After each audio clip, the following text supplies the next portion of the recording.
Star Wars, Star Trek, Star-Lord, Starbucks, and stars making big bucks. You know what? I'm not going to go to infinity and beyond with this, but I think you get the point. They all revolve around the sun. Or is it that the universe revolves around them? Before we get into a quasi-quantum mechanics kind of mindset, I want to set the record straight.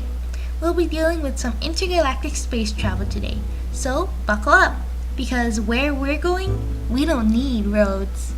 How stellar would it be if you could travel to other dimensions just by jumping into a rip in the space-time continuum?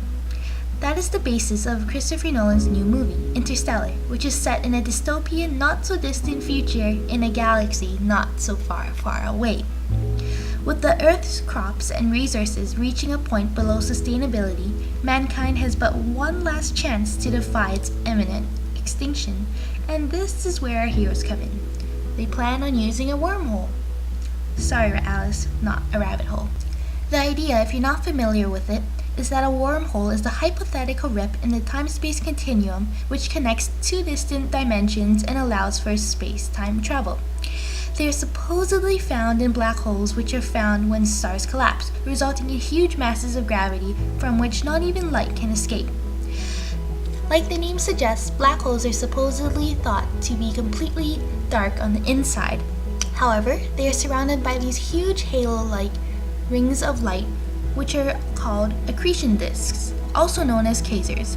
The gases from the collapsed star and from other stars are attracted to the huge gravitational mass that is the black hole and are left swirling around the black hole, resulting in the brightest objects in the galaxy, which just so happen to be found around the darkest ones.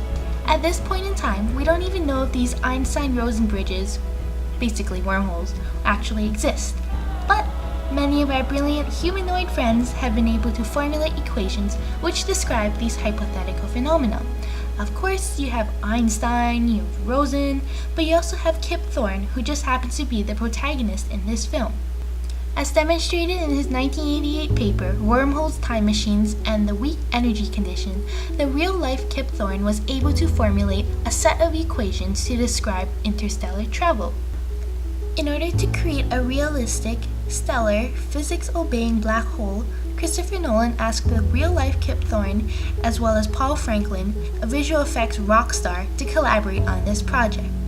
Using the logic that light around a wormhole won't travel in a straight line, together they were able to determine that its behavior could be predicted mathematically.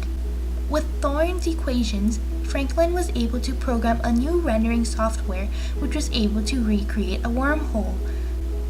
Just as you would expect in real life, these generated wormholes proved to be killer on light and were subject to effects such as Einstein's theory of relativity, gravitational lensing, which is basically the fact that gravity bends light, and they are also able to incorporate accretion disks. This is a huge achievement in both the world of physics and the cinematic world, because it is the first time that a black hole has been built or depicted starting off with Einstein's general equations of relativity.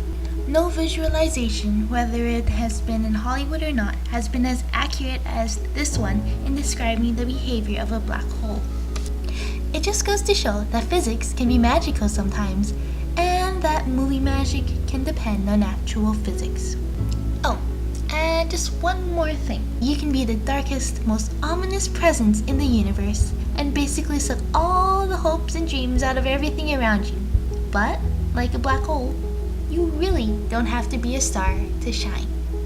Until next time, stay stellar!